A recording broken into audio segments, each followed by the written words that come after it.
हमारे भारत में जयपुर में एक संत हुए, उनका नाम था श्री राम प्रसाद जी महाराज। क्या नाम था?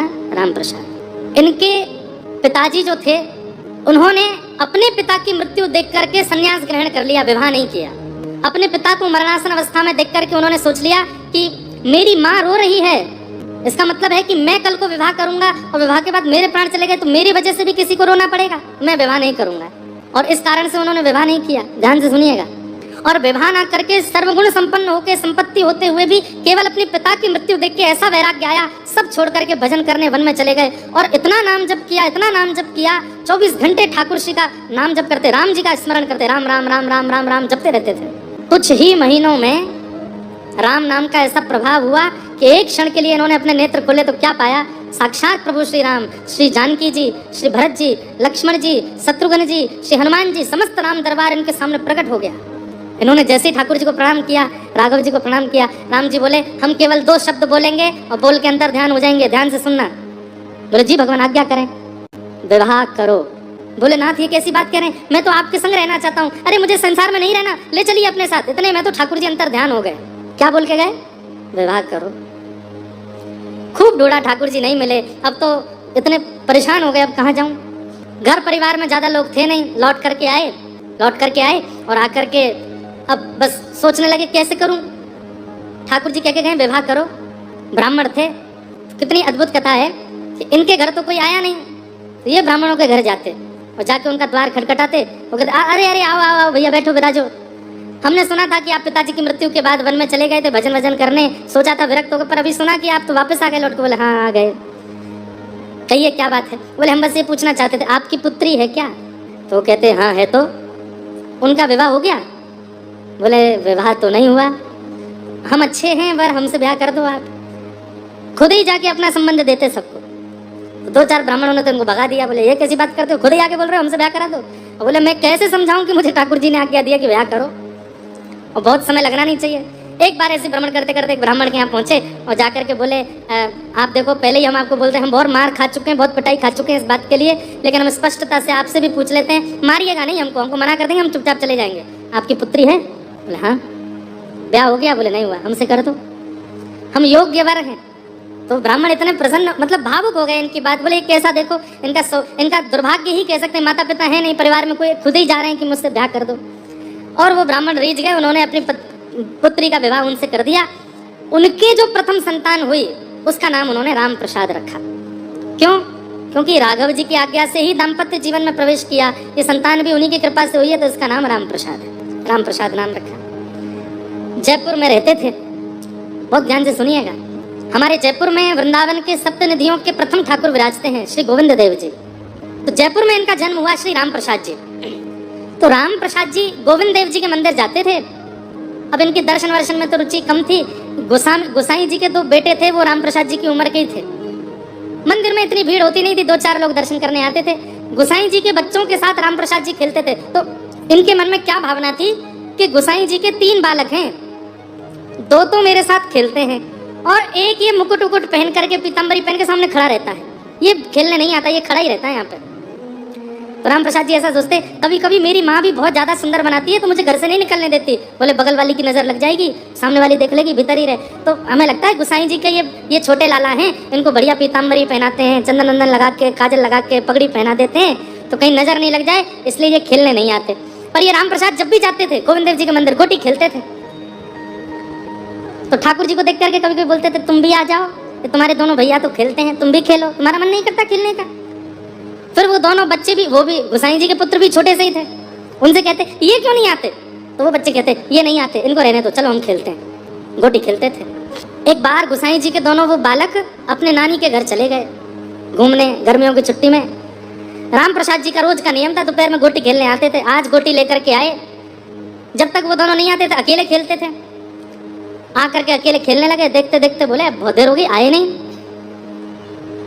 तब ठाकुर जी की ओर देख के बोले आज तुम्हारे दोनों छोटे भाई नहीं आए खेलने? अरे अब तो आ जाओ, कहाँ भीतर बैठे रहते हो सज धज के तैयार होके? अरे तुमको क्या पता कितना आनंद आता गोटी खेलने में, देखो मैं खेल के दिखाऊं। तो ठाकुर जी के सामने खेल खेल के दिखावे। तो ठाकुर जी का इतना मन हुआ खेलने का। मंदिर में एक दरबान था और एक बूढ़े से गोसाई जी थे, वो आसपास घूम रहे थे। ठाकुर जी बोले इनके सामने कैसे जाऊं? तो भगवान ने कुछ इच्छा प्रकट की, तो दरबान को तो बहुत जोर से उसका पेट खराब हुआ। वो भागा लघु शंका दीर्घ शंका के लिए। ऐसा पेट खराब हुआ कि आवेगा नहीं आधे घंटे से पहले। और जो गुसाई जी मंदिर में घूम रहे थे उनको बहुत जोर की भूख लगाई। सोचने लगे अभी भोजन करके आया था, पता नहीं भूख क्यों लग रही है।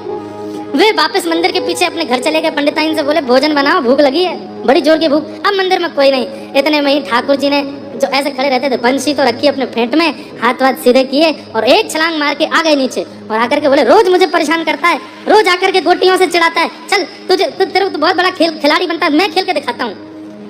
अब तो वो इतना खुश राम प्रसाद, अरे इतने दिनों से आता हूँ, तुम कितना मीठा बोलते हो, अरे तुम खेलने आया करो, सुनो इधर रुकना।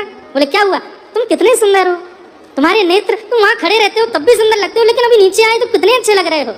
ठाकुर जी बोले चल बात मत बनावे, तो खेल के दिखाऊं। तू बता कैसे खेलता है। तो राम प्रसाद एक गोटी मारे। बोले अच्छा तेने एक गोटी हटाई, अब देख तू 10 गोटी लगा, मैं एक संग हटाऊंगा। ठाकुर जी बिल्कुल ऐसे हो गए जैसे मानो मधुमंगल सीधा में आ गए हो, और लेट करके ऐसे गोटी मारे, 10 की 10 गोटियां उड़ा दें। और राम प्रसाद तो था के मार मार के हंसे।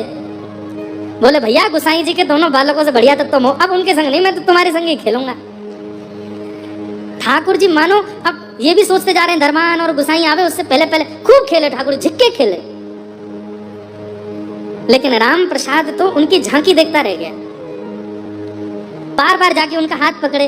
ठाकुर जी ने कहा हो कितना अच्छा लगता है ना आपको स्पर्श करके, कितने बढ़िया, ये ऐसा हमारी तो त्वचा नहीं है, तुम्हारी कैसे हो गई। फिर ठाकुर जी के पास जाके जोर से सूंघे, कितनी बढ़िया सुगंधी आती है तुम में से। अरे एक मिनट रुको तो, ठाकुर जी की ठोड़ी पकड़ ले, तुम्हारे नेत्र कितने सुंदर है, नासिका कितनी बढ़िया है। ऐसे ठाकुर जी को देखे और ठाकुर जी उस पर अरे मुझको खेल अंदर, चल आजा मेरे संग खेल। इतने में ही दरबान और गुसाई जी दोनों आ गए। तो ठाकुर जी ने क्या किया, अपनी फेंटा खोली और राम प्रसाद की जितनी गोटी थी सब भर के फेंटा मार के ठाकुर जी जाके जमा खड़े हो गए वहीं पे। अब वो राम प्रसाद सामने खड़ा है, सामने खड़े होकर के रो मेरी गोटी ले गए, मेरी गोटी ले गए, अरे ये तो चोर है, ये तो छलिया है। जोर जोर से चिल्लावे, हाथ पैर पटके, और कभी कुछ करे कभी कुछ करे, कभी कुछ हिलावे। गुसाई जी बोले क्या बात है, ए हल्ला क्यों करता है राम प्रसाद, अरे मेरी गोटी ले गया, मेरी गोटी ले गया, इसको खींच के लाओ, मेरी गोटी मेरे को वापस करो, मैं नहीं आऊंगा कल से खेलने, बड़ी मुश्किल से मैंने इकट्ठी करी, जे लेके भाग गया भीतर। और ठाकुर जी मंद मंद मुस्कुरा रहे हैं। गुसाई जी बोले क्या बोलता है, अब मेरी गोटी ले गया भीतर, कहाँ ले गया गोटी, मेरी गोटी लेके गया, इसकी फेंटा में रखी मेरी गोटी। गुसाई जी बोले ये ठाकुर जी की थाल है, थाल में खिलौने रखे थे ठाकुर जी के, ये देख सोने की गोटी, चांदी की गोटी, कहाँ है तेरी गोटी, यहाँ नहीं है, फेंटा में है, ये जो बगल में फेंटा बना इसमें है मेरी गोटी। गुसाई जी बोले तेरे लिए फेंटा नहीं खोलूंगा मैं ठाकुर जी का। तो बोले मैं भी यही प्राण त्याग दूंगा, गोटी लेके जाऊंगा अपनी, मैं सिर मारूंगा अभी अभी जमीन में अपना। और छोटा बालक वो तो ऐसे करता है, और छोटा बालक राम प्रसाद और जाकर के ऐसे सिर मारे अपना जमीन में, बोले मेरी गोटी दो। गुसाई बोले रुक जा मत मार, अभी देख तेरे सामने फेंटा खोलता हूँ। बाहर दरबान भी आ गया, बोले अब तू आज चला जा, कल से नहीं आने दूंगा तुझे।